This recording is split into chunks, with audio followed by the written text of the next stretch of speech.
لا، فهي كانت بتحب مين؟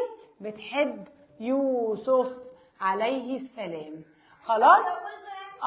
كان لا. طب انتي متجوزه ما ينفعش. ففضلت تبص عليه يقعد يكبر قدامها وتحبه وتبص، الله امور قوي، الله انا بحبه قوي، الله. فقالت بس انا I want to kiss him، انا عايزه ايه؟ ابوسه. فطبعا ده حلال؟ ده حلال؟ ينفع ان انا ابوس بنت؟ ينفع انا ابوس بنت مش مراتي او مش مامتي او مش خالتي او عمتي؟ ينفع البنت تبوس ولد مش جوزها؟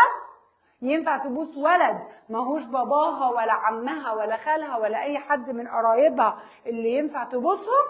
ينفع؟ ده حرام عندنا في الدين وما ينفعش خالص.